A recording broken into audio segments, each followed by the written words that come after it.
اس election کے بعد ہمارے پاس یہ خبر پہنچی ہے کہ امیر جماعت اسلامی جناب سراج الحق صاحب نے استعفیٰ دیا ہے. آپ یہ بتائیے کہ یہ استعفیٰ دینے کی کیا ضرورت پیش آئی، جبکہ پتہ تو یہ تھا کہ بہت زیادہ نشستیں تو حاصل نہیں ہو پائیں گی، لیکن کیا ضرورت پڑی؟ اچھا جی، بسم اللہ الرحمن الرحیم. ہمارے لیے بھی اچانک یہ خبر تھی. اچھا، یعنی کسی جگہ بھی کوئی ان کی طرف سے کوئی اشارتاً کنایتاً کہیں بھی، اس سے پہلے ہماری میٹنگ مشاورت مرکزی، اس میں بھی کوئی کہیں کوئی بات نہ ان کی طرف سے تھی نہ کسی کی طرف سے تھی. انتخاب کا تجزیہ بھی ہوا، اس میں یہ بات بھی ہوئی کہ بڑے اچھے بڑے مثبت پہلو ہیں.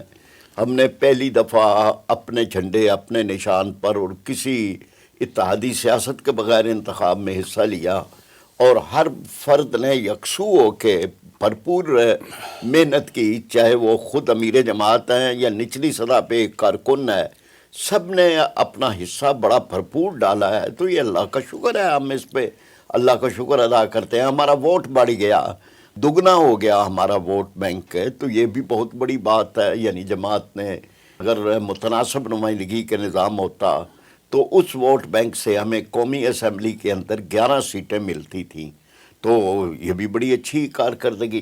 اب یہ ساری باتوں پہ بعد میں انہوں نے کسی مرحلے پہ خود یہ فیصلہ کیا، جبکہ ایک طرف یہ بات بھی تھی کہ ہمارے جو دستوری لحاظ سے عرصہ ہے 5 سال کا، وہ مکمل ان کا ہو رہا ہے.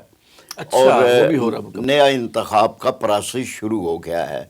اور جماعت اسلامی میں ملکی حالات کچھ بھی ہوں، جو ہمارا انتخابی پروسیس ہے وہ چلتا رہتا ہے، مارشل لاؤ میں بھی وہ چلتا رہا، تو اس لحاظ سے وہ جاری تھا. اس میں شورا سے رائے لے لی گئی اراکین شورا سے. اس رائے کی بنیاد پر جو انتخابی کمیشن ہے اس نے یہ جاری بھی کر دیا کہ شورا کے ارکان نے جو 3 نام رہنمائی کے لیے دیے ہیں وہ یہ ہیں، جن میں سراج الحق صاحب کا بھی نام ہے، لیاقت بلوچ صاحب اور حافظ نعیم الرحمان کا. تو مطلب اس میں بظاہر کوئی وجہ نہیں ہے، اجتماعی ذمہ داری ہے. اجتماعی ذمہ داری تو کوئی میں دل برداشتہ ہوئے امیر جماعت یا اب کوئی ایسے یا بظاہر تھکاوٹ کا احساس ہوا کہ اتنا کچھ کر لیا اور پھر بھی جو ہے وہ نتائج اس مطلوبہ اب نہیں یہ حاصل؟ ہماری شورا کا اجلاس رکھا گیا ہے اسی مقصد کے لیے، یہ 17 تاریخ کو ہے، تاکہ شورا کے سامنے یہ صورتحال رکھی جائے کہ امیر جماعت نے استعفیٰ دیا.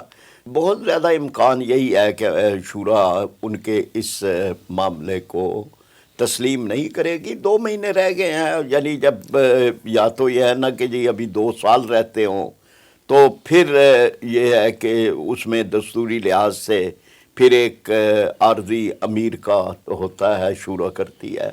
تو ابھی تو مطلب کوئی ایسی مرحلہ نہیں ہے اور انہیں کنٹینیو رکھنا چاہیے. زیادہ یہی لگ رہا ہے کہ شورا بھی ان پہ یہی دباؤ دے گی کہ جی آپ ہی جاری رکھیں.